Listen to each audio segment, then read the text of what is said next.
beda sama yang pertama. Aneh kebal tembak, walau ente paksa-paksa. Jangankan cuma cinta, peluru gotri aneh tangkis. Istilah kate, istri aneh lebih manis. Aneh Habib Jindan, cicit mbak Priuk paling tampan. Jikalau ditembak nggak mempan, wajar kalau ente. Saya nih isinya apa bu?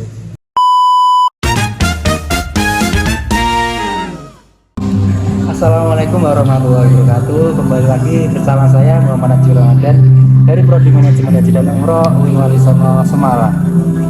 Pada kesempatan malam hari ini saya akan melakukan wawancara guna memenuhi tugas UAS yang diberikan oleh Ibu Jurang Anda. Silakan untuk nama narasumber bisa memperkenalkan diri. Baik, terima kasih atas waktunya. Perkenalkan, nama saya Indah Nawaya Kafabina atau biasa dipanggil Nawaya. Saya mahasiswa semester 4 Prodi Pendidikan Bahasa Inggris dari Universitas Negeri Semarang. Assalamualaikum warahmatullahi wabarakatuh. Perkenalkan, saya Fairin Darajudin dengan 3 digit NIM terakhir 002. Pada kesempatan kali ini, saya akan mewawancarai narasumber saya mengenai hak asasi manusia. Langsung saja, di sebelah saya ini sudah ada narasumber saya, namanya Mbak Anit. Mbak Anit ini telah menyelesaikan S1-nya di IAIN Kudus, jurusan Ilmu Hadis. Assalamualaikum warahmatullahi wabarakatuh. Perkenalkan, saya Laini Najwa Arisa dengan 3 digit NIM terakhir 005. Pada sore hari ini, saya akan mewawancarai narasumber saya mengenai hak asasi manusia. Di sebelah saya sudah ada narasumber yang bernama Mbak Elma. Mbak Elma sendiri adalah lulusan Madrasah Aliyah Darussalam di Kabupaten Batang. Sebelumnya saya mengucapkan terima kasih kepada Mbak Elma yang sudah mau menjadi narasumber saya pada sore hari ini. Langsung saja ya Mbak Elma, untuk pertanyaan yang pertama, apa sih yang Mbak Elma pahami tentang hak asasi manusia? Baik, kita langsung menuju ke pembahasan pada poin pertama, yaitu apa yang Mbak sendiri pahami tentang hak asasi manusia. Oke. Jadi menurut saya, kan ini opinion ya teman-teman, kalau hak asasi manusia itu adalah hak yang kita bawa dari sejak kita lahir dan memang alamiah ada dalam diri manusia. Jadi setiap manusia itu pasti punya hak asasi manusia kan. Nah, jadi hak asasi manusia itu mungkin menurut saya adalah sesuatu yang pasti ada di dalam diri manusia sejak mereka lahir, dan itu menjadi fungsi utama lah dalam manusia tersebut. Seperti itu menurut saya, Mas. Pada dasarnya berarti hak asasi manusia itu sudah ada sejak kita lahir ya. Iya, betul sekali. Langsung ke pertanyaan selanjutnya, yaitu menurut Mbak sendiri, apakah hak asasi manusia itu penting? Jika memang iya penting, alasannya itu apa? Coba saya mau sedikit mendengar tentang alasannya. Ya, jadi menurut saya tuh hak asasi manusia itu penting banget ya teman-teman.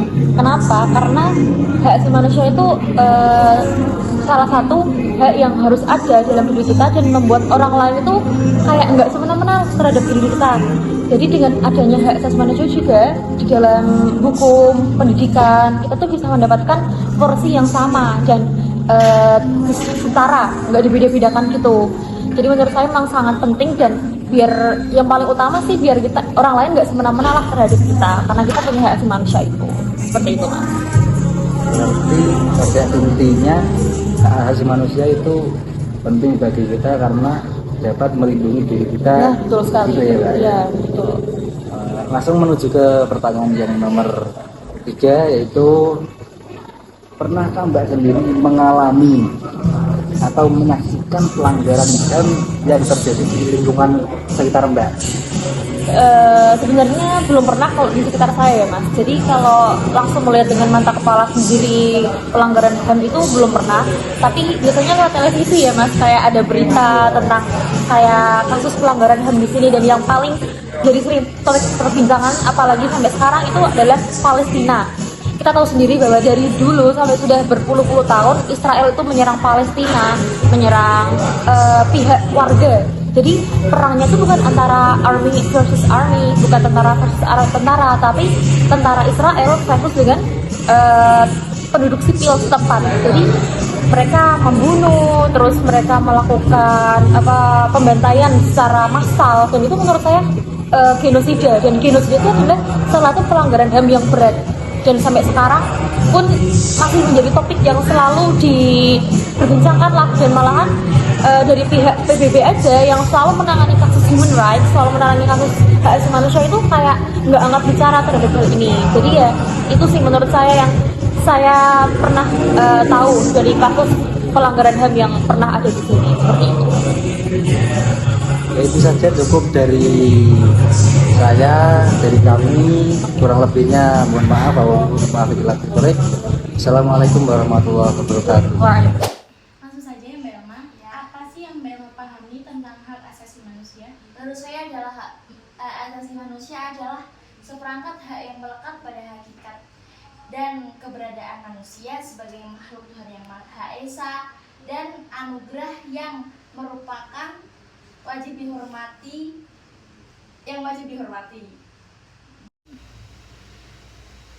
Pertanyaan selanjutnya, pernahkah sih Mbak Elma mengalami atau menyaksikan secara langsung pelanggaran HAM? Jika iya, bagaimana pendapat Mbak Elma tentang hal tersebut? Yaitu saya pernah menyaksikan pembulian di sekolah pada teman saya. Menurut saya itu pembulian itu tidak baik untuk dilakukan karena bisa merusak mental sang dibully tersebut. Dan pertanyaan yang terakhir, menurut Mbak Elma, bagaimana cara paling terbaik untuk meningkatkan kesadaran masyarakat tentang HAM? Menurut saya cara yang pertama itu adalah melaporkan pelanggaran HAM seperti halnya itu contohnya tadi pembulian, dan yang kedua itu ada menyebarluaskan informasi tentang penegakan hak asasi manusia, dan yang terakhir itu ada menolak segala bentuk pelanggaran hak asasi manusia. Iya, terima kasih. Ya. Sebelum saya mewawancarai Mbak Anit mengenai hak asasi manusia, saya mengucapkan terima kasih kepada Mbak Anit karena telah meluangkan waktunya sebagai narasumber saya pada sore hari ini. Langsung saja ya Mbak, di sini saya memiliki 4 pertanyaan terkait HAM. Pertama, menurut Mbak Anit, apa sih HAM itu? HAM menurut saya hak asasi manusia yaitu hak-hak yang melekat pada diri setiap manusia, setiap individu sebagai makhluk ciptaan Tuhan yang Maha Esa, dan juga sebagai makhluk yang beradab dan berakal. Nah, HAM di Indonesia ini dijamin langsung oleh konstitusi negara, yaitu Undang-Undang Dasar 1945, dan di mana ini tercantum dalam pasal 28A sampai 28C, itu mengenai hak kepribadian, hak kebebasan, hak kesehatan, dan lain sebagainya. Pertanyaan selanjutnya, apakah Mbak Anit sendiri pernah melakukan pelanggaran HAM atau menyaksikan pelanggaran HAM di sekitar lingkungan Mbak Anit? Dan bagaimana tanggapan Mbak Anit terhadap pelanggaran HAM tersebut? Ya, jadi menurut saya tidak pernah melihat ya, soalnya sering di rumah, jadinya jarang keluar. Tapi melihat sosial media sekarang sepertinya yang lagi marak itu kasusnya Vina itu, penyiksaan Vina, pembunuhan itu sekarang lagi diteliti.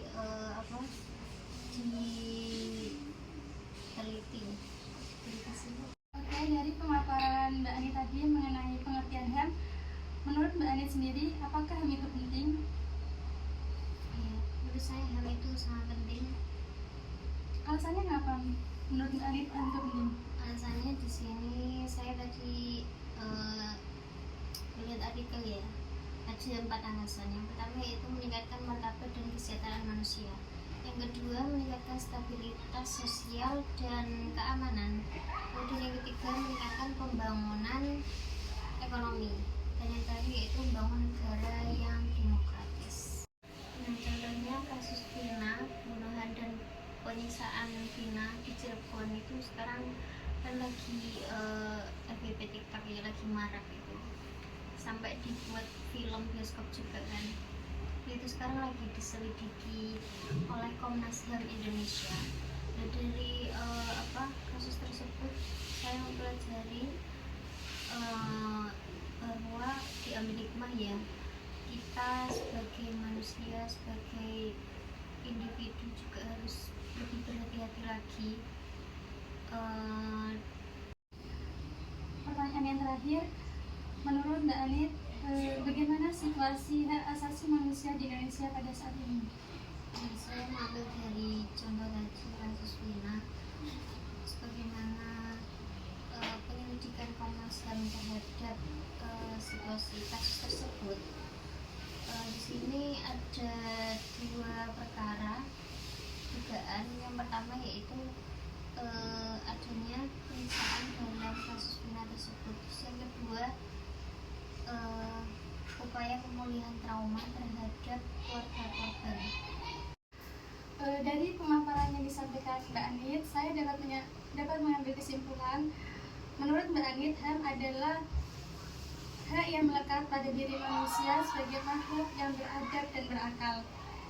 Kesimpulan yang kedua yaitu, menurut Mbak Anit sendiri, HAM itu penting karena dengan adanya HAM itu dapat meningkatkan martabat dan kesejahteraan manusia. Kesimpulan dari pertanyaan yang ketiga, Mbak Anit sendiri tidak pernah melakukan pelanggaran HAM atau menyaksikan pelanggaran HAM, tetapi Mbak Anit mengambil contoh dari kasus Wina Cirebon yang sedang viral pada saat ini. Dari kasus tersebut, kita diharapkan untuk selalu berhati-hati. Dan kesimpulan yang terakhir mengenai pertanyaan bagaimana situasi hak asasi manusia di Indonesia pada saat ini, melihat langsung dari kasus Wina Cirebon, bahwa Komnas HAM langsung turun tangan terhadap kasus tersebut.